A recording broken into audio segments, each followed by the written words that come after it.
As dramatic as the story may seem, it is something that needs to be said about Suzuki and their V-Strom. I am Vitold, and I'll tell you why exactly one of the most loved motorcycles in the world had to be slightly forgotten over time. And I'm talking about the new Suzuki V-Strom 1050. I've ridden over 30 motorcycles over the past 10 years, and I want to share with you my experiences to help you get to all the useful knowledge in one place. Now, please let me start with one thing first. People around the world are often confused as for how to pronounce its name, so I'll gladly help. It's not exactly V-Strom, not V-Strom, but a V-Strom. It comes from a stream, I believe, and a V, which may stand for a V-twin engine that the V-Strom has always had. And since its introduction in 2002, so many years ago, this has been one of the best sounding motorcycles out there. And I don't mean the name of it, the V-Strom, V-Stream, whatever, but the way the engine was producing sound along with its exhaust system. God, the sound of that engine is fabulous, and I loved it from the first sight, or from the first sound wave, if you will. This may really be the best sounding motorcycle ever, with an extremely deep bass coming from its mufflers, and now actually one muffler for some time. It also used to have an awesome seat, and personally, to me, it was the best seat in any motorcycle that I have ever ridden, and much better than BMW and still better than Ducati. It was wide and rather soft, but not too much. Now it is allegedly the master of adventure, and I wonder what KTM and BMW's responses would be to that. Especially that you cannot turn ABS off completely on this bike, this new 1050 V-Strom. But let's move to what exactly happened and why this newest V-Strom 1050 is most likely not going to be very successful on any market. I will justify that because in 2013/2014, Suzuki killed the V-Strom 1000, because it used to be named V-Strom 1000 with 996 cubic centimeters. They killed it for the first time, and they created a motorbike that was carrying its name and was also unofficially called the Ugly Duck. Then in 2020, Suzuki ate that duck, which was just a year ago from the time that I'm recording this video, and they left just a skeleton wrapped in an old bed sheet with a square front light to try to make it look like Suzuki DR Big 750 from the 80s or the 800 one. To me, that is very controversial. I know it is to many of you as well. Some of you love the new design, some of you hate it.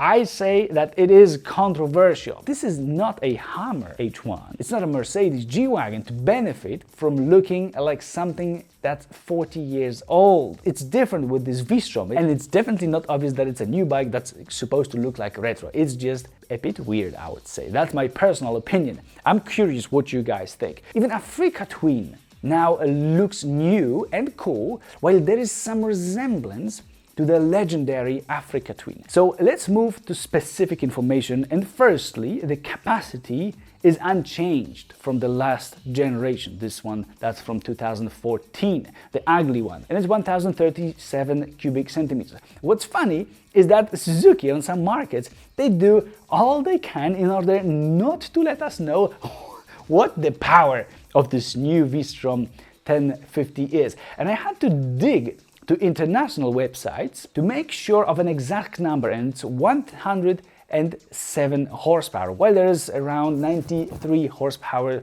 delivered to the rear wheel and exactly 100 newton meters, which is actually less than a V-Strom 1000 had back in 2002 when it was first introduced. This is strange. So anyway, because that one had 101 Newton meters, so one more. But anyway, still, power in 2002 was 98 horsepower. So we've got no real engine and performance upgrades over around 20-year period. I would say it's not very impressive. Now, in the second point, my understanding was always that in terms of performance, this bike might be competing both with BMW R1250 GS, the current one, and 850 GS. The 1250 GS has now 136 horsepower and 143 Nm of torque, while 850 produces 95 horsepower and 92 Nm of torque. So in fact, well, it's still much closer to the smaller and weaker GS rather than the larger one. And this is extremely interesting, and even more interesting, as I remember that the V-Strom 1000, even from over 10 years ago, it would go head-to-head with the biggest and baddest BMW R1200 GS at speeds of up to, let's say, 120, 130 kilometers per hour, if not even further and higher and quicker. So performance-wise, they were matching, and these two could compete with each other as equals, pretty much. Now this new V-Strom 1050 got a tiny bit more power, but so did the GS, and without the word tiny, it got more power. So I believe that the V-Strom is now more of a competitor to a BMW F850 GS, and that's a downgrade to the bike's name, to the bike's category. Now it is a middle-class motorcycle in an adventure category. And actually, you know what? And this will make our third point.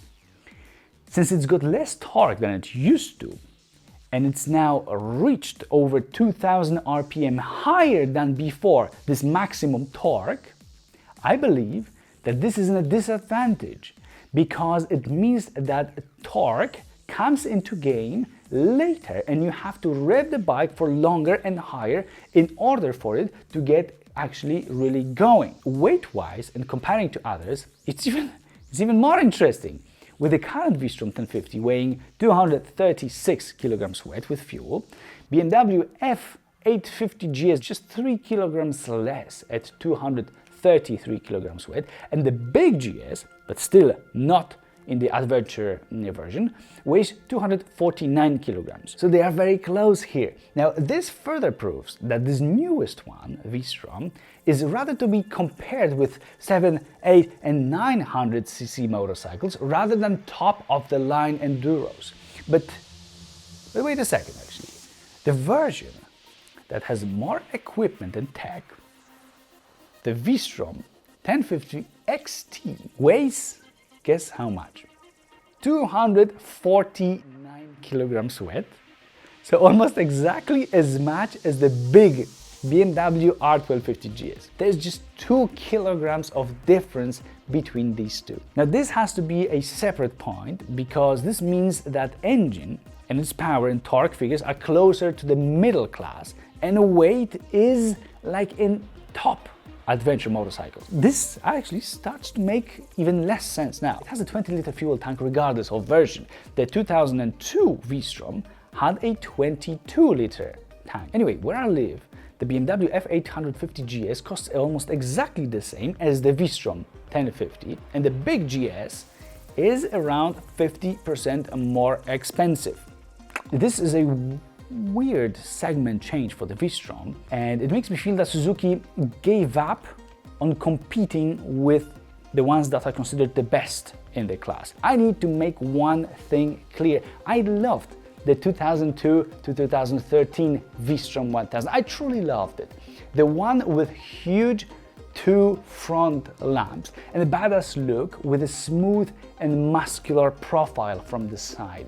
And if only it had ABS and traction control at that time, and it would now join the group of those other bikes in terms of hunting for more power, it could be a favorite bike for many of us if it stayed on the market till today, without making those drastic, huge and dramatic changes to its design. It was never the best in terms of balancing. It had a bit more narrow handlebar, which suggested that it was more on-road oriented than, for example, the GS or Triumph or KTM. Yet people would successfully cover a lot of off-road ground with just more off-road capable tires. The issue is that the more narrow handlebar is there now too. You could and you can now too replace a handlebar. If you sit on a GS or Ducati Multistrada and even others, you will notice how much wider their handlebars are. And this can be comfortable and will give you more control when you have the handlebar wider, and it just makes filtering traffic more difficult, more challenging, obviously. But still, even back in the day, that BMW-like refinement wasn't there in V-Stroms. Same with build quality, and even despite that, these bikes were rock solid somehow. It didn't make sense, but they would just go and never stop. You could do anything you wanted with them, and if you would just modify your clutch basket, preventing it from failing in the early 30,000 kilometer range, and occasionally replace a seal at both ends of the clutch line, it would go and would never stop asking you for more. Really a brilliant bike that Suzuki decided to totally rip off of its own original character with the new model in 2013, the previous one. It had become, I would say ugly, I should say controversial, but you know what I mean. So the point is that it actually did lose its character, in my opinion.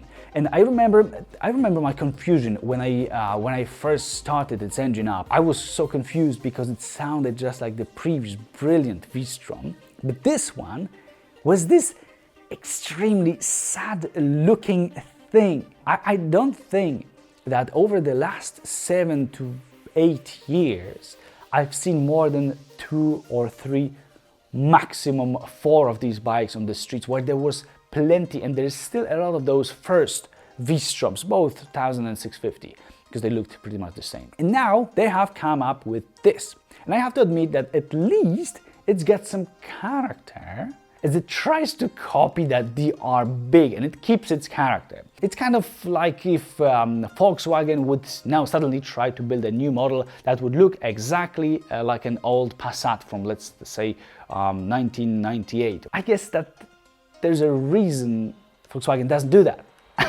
Here Suzuki did that, but they made it even more confusing because of claims that it's a V-Strom, while we don't see a V-Strom, but a DR big from the very old days. This is totally crazy. So I'm making it a 6th point, and I say that the bike's character is confusing with the look from 40 years ago and a look of a completely different motorcycle with a different name and with the name of yet another one.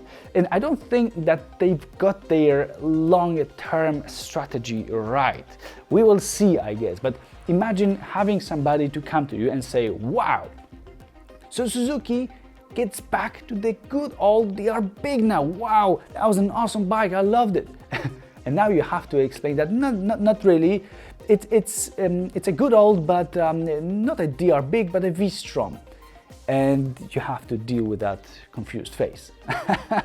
Well, this new one is a bike that rides slightly better than the old V-Strom in terms of handling. This is based on the journalist's opinion.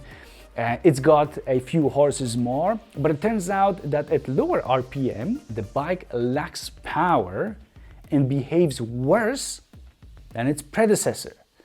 So at higher RPM, this is the 7th point, the higher RPM, it may be more explosive, but with its looks, I suppose that it was intended to attract adventure riders and not necessarily only touring, on-road touring focused clients. And I'm afraid that Suzuki are missing their target group potentially. An adventure bike, along with its evolution, should allow you for more enjoyable touring and even maybe off-roading. Judging by the looks, V-Strom was supposed to target that group of riders, and they make the engine's characteristics go more into the direction of a 600cc inline 4-cylinder engine that you need to rev to make it go, which is weird. For a kind of money that you will have to pay for a new Suzuki V-Strom 1050, you may get a used BMW R1200 GS or even R1250 GS and cover both touring and off-road parts so much better, while giving yourself a lot more performance and technology still. Also, a big GS is easier in maintenance with its drive shaft, which makes a difference when riding across a continent if that's what you're after. And if that was not enough, R1250 GS can do wheelies in 3rd gear now with this power enhancement in 2019. Do you guys remember that awesome, beautiful taillight of the first V-Strom 1000? It looked like a visor of this Boba Fett trooper character from Star Wars. I loved it. Many people they just couldn't take their eyes off of this light. Especially with those two exhaust pipes on the side. The bike had this amazing symmetry to it that I couldn't say no to. And that was already gone in 2013. One might actually say that they were just lazy. They just copied something that they already made 40 years ago. Perhaps Suzuki deserves words of respect for not caring about the competition and just doing the things they want to. I'm not kidding, I'm saying this seriously. Perhaps this is something that we should appreciate. And not all of us need to always follow everybody else too. So maybe this is not a bad of an idea in the end. All right, there is ABS. ABS which can even be cornering ABS. And that's great, as the first V-Strom's weakest point was its poor brakes.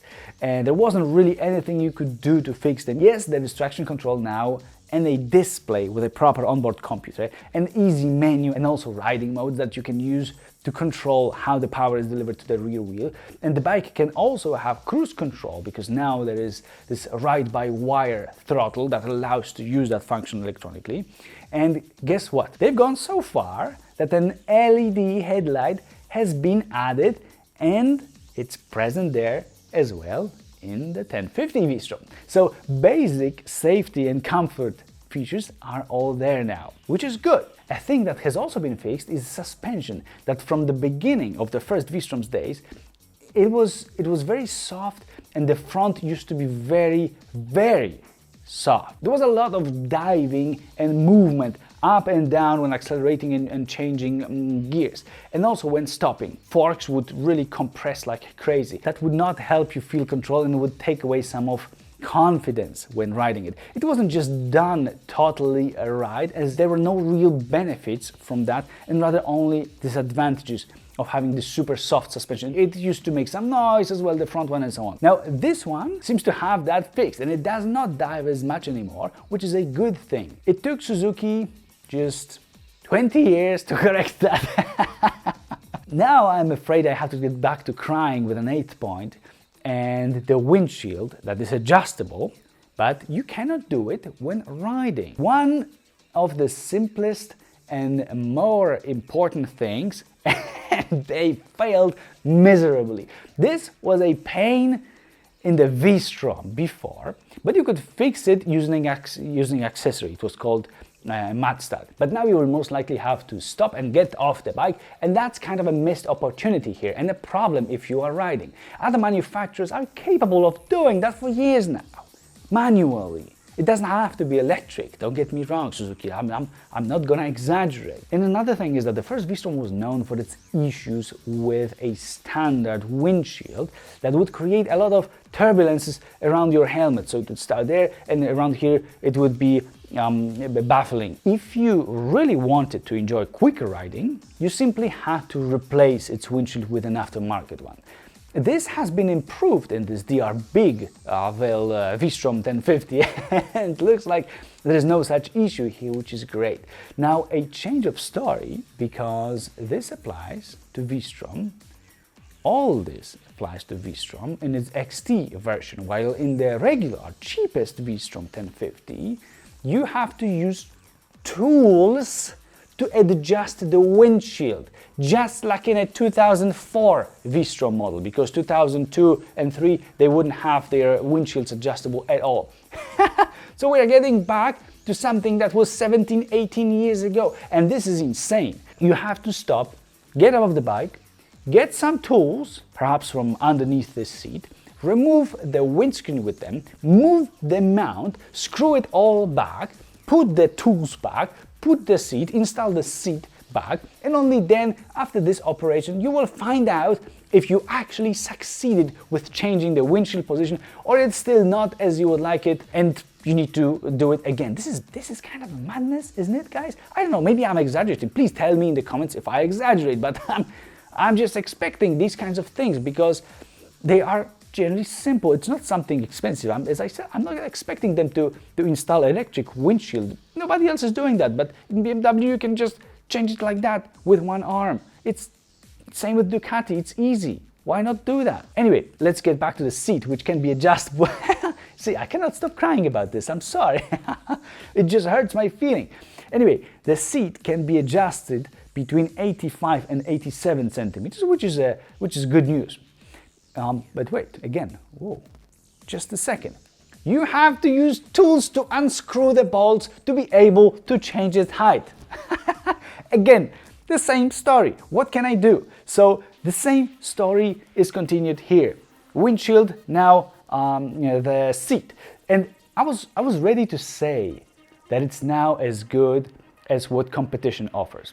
Not really. However, I wouldn't focus on it too much, especially on the seat, as once you find your seat position, you generally don't change it again, or you don't change it every time you sit on a bike. So it's not that important. Yeah, I'm not crazy to point these things out, but it just shows that there's not that much thinking in trying to make nice things and make them easy for us riders. If it's doable, and we know that it's doable because others do it, then why not to do it in the same easy way? Just copy it. Just wouldn't that be better? I don't think that Suzuki staff are living in caves and cannot see what other manufacturers create. Now tell me guys, what do you think about this? Do you think that Suzuki would do better by simply copying these solutions? Or by staying different is better in these cases? Or these are completely not important things and we should be happy that at least there is some adjustment possible, like 18 or 17 years ago. Please let me know. I'm really interested in learning what you guys think about it. A nice thing is that there's this horizontal bar that you can attach your accessories to on your side of the bike behind the windscreen. So whenever you want and whatever you want, be it a GPS or a phone or an action camera, there's a lot of space and it's nice and wide, this bar. It's a nice thing to have. Yet another nice feature that Suzuki decided to implement is Hill Start Assistant that holds the rear brake for you for up to 30 seconds when it detects that you're about to get moving up the hill from a standstill. System that is known from cars and other motorcycles now too. It's a very nice thing to have, so thank you Suzuki. See, it's doable. Just copy others. Do it, steal it, buy from the same from the same providers, install it in your products. Suspension is manually adjustable. And there is actually a USB charging spot and also a 12-volt charging socket under the passenger seat. You can order handguards too, which are, I believe, also a fine addition, especially when filtering traffic. These are some of the things that people used to add to these bikes on their own in the past, so it's very nice. Just like a side stand extension, metal bash plate protection for the engine or heated grips. It's nice to be able to get all of that straight away. And obviously, there's still a chain. The cheapest way of making the rear wheel move, spin, turn, whatever you call it. BMW 850 GS also uses a chain, by the way, so they are at the same page here. Actually, in the whole segment of those mid-range adventure bikes. So looking at it as a whole, this bike, this V-Strom 1050, should not lack anything in terms of modern motorcycle safety technology.